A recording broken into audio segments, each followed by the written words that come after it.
Aloha and welcome to Hawaii. I'm here in Oahu. I've visited here many different times. This is an island that keeps changing and evolving, and I learned so many things about visiting here. I'm going to tell you the things you need to know before visiting Oahu. Many of these things are really surprising, so you want to stay tuned to the end. So first of all, let me close this because it's quite loud outside.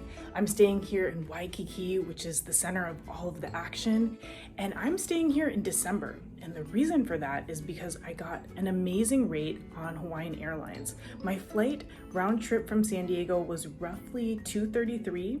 And if you travel in January, the rates are even better. They're around $188 round trip from California. So check that out if you're looking to get out here inexpensively. And the reason why I keep visiting Hawaii is because it's almost like visiting another country. They have their own culture here. This was the 50th state to be admitted in the Union. So their culture is very palpable. They have their own language, which seems like it's making a comeback. And they have their own dance, the hula, their own food, which I'll get to later. And also the aloha spirit. The aloha spirit is something you'll notice as soon as you arrive. You see a lot of big smiles amongst the local people. They believe that each person must think and emote good feelings to others without any obligation in return. And it's very, very unique to visit a place that really extends that kind of warmth. The governor is taking the COVID restrictions very, very seriously. So before you travel here, you're gonna wanna go to travel.hawaii.gov and follow the instructions on the vaccination. For example, we had to upload our vaccine card. You can also take a COVID test if you're more comfortable with that, and it has to be done within 48 hours of your arrival. And also expect really long lines. I'm actually going to insert the footage right now. Right now we are in the vaccine passport line. It has lasted over a half hour.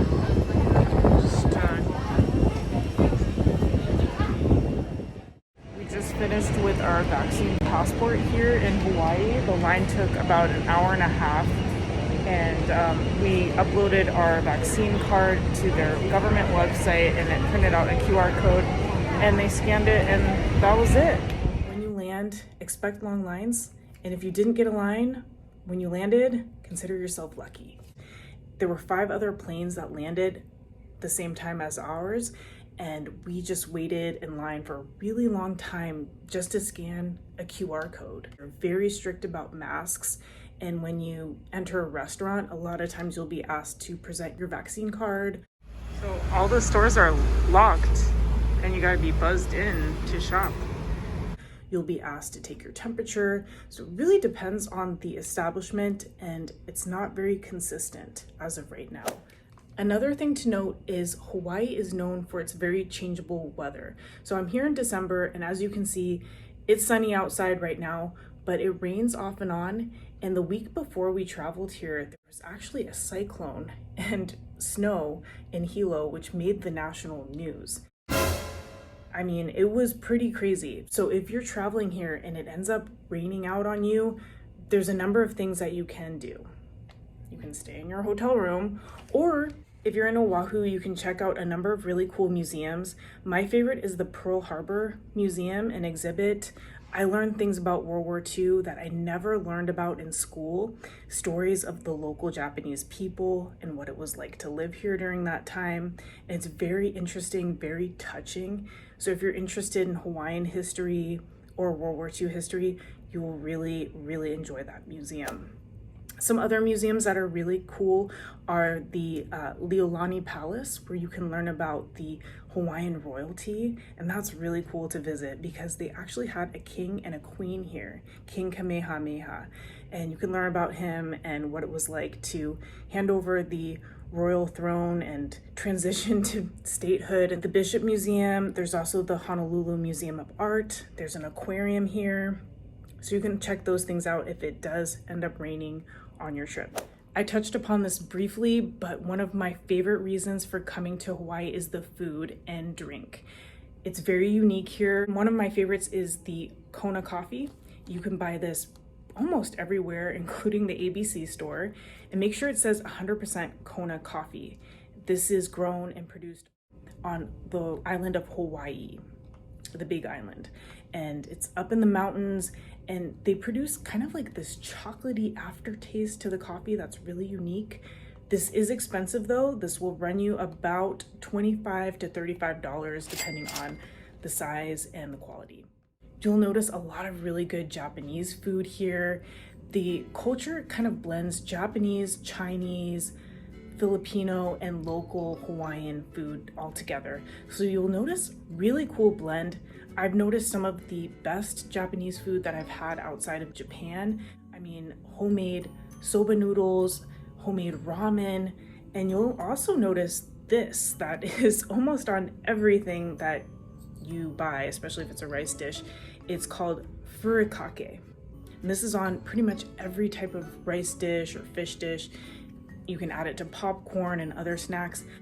Of course, another favorite is the Hawaiian Host. These are the macadamia nuts. You can get them chocolate covered and they make a great gift. Another favorite of mine is the Dole Whip, which is a pineapple soft serve.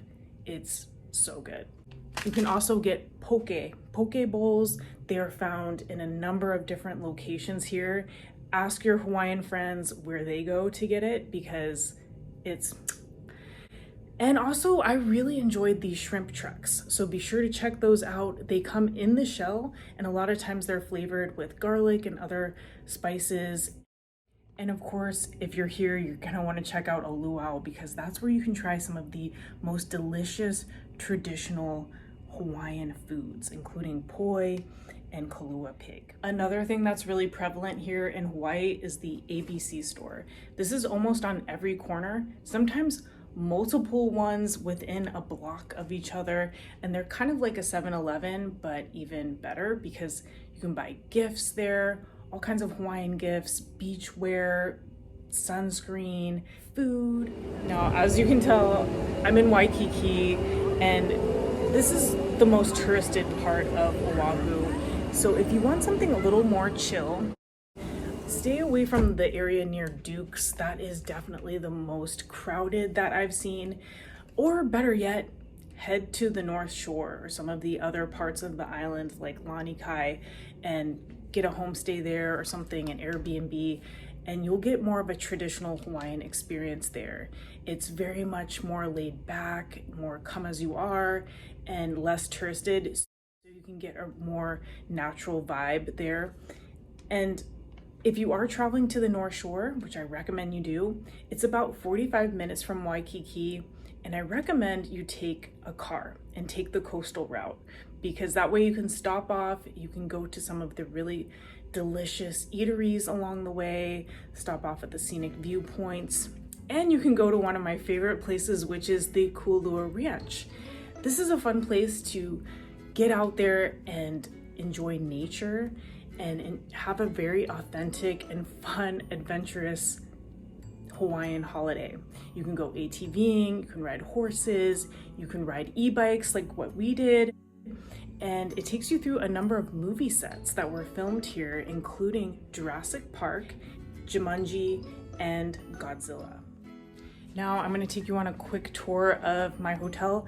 I'm at the Embassy Suites, and this is a great place to stay if you are traveling with families because it's a suite. So it has a mini kitchenette. It's very walkable, as you can see. And this will run you in the $300 range. But there's plenty of hotels that are more in the $100 range. They might be a little bit set back from the ocean, but you can definitely check them out if you're looking to stay here more affordably. And another reason why I'm staying here in Waikiki is because of the water. Now, looking out here, you can notice the waves are very, very calm and relaxing. You can go out here, you can get any type of water sport, a surfboard, a catamaran, paddleboard, and you can rent it all on the beach. There's no need to pre-arrange it. Now, one of my favorite things to do in Oahu is hike. And there's a number of really cool hiking trails. I'd love to know your favorites, but my favorite is Diamond Head. I love that one because it's kind of a short hike, about 1.5 miles, and you can get incredible 360-degree views of the city. Something to note about hiking Diamond Head is it actually costs money to hike there We're at Diamond Head, and just to let you know that it closes for cars at 4 and for hikers at 6, and you do have to pay $5 per hiker just to hike. And you have to pay at a kiosk. And other than that, it's very well paved and it's very beautiful. The bird life there is incredible. And that brings me to one of my next points, which is you will see a lot of bird life here, including chickens and roosters. You'll see it more towards the north part of the island, but it's very interesting to see all the chickens and roosters running around. So the sun is setting here in Oahu, and I'm gonna go walk around now, but I wanted to thank you for joining me in this video. Be sure to hit the thumbs up button and subscribe. I hope you get a chance to visit Hawaii very soon, and let me know your recommendations before visiting here. What are your favorite restaurants?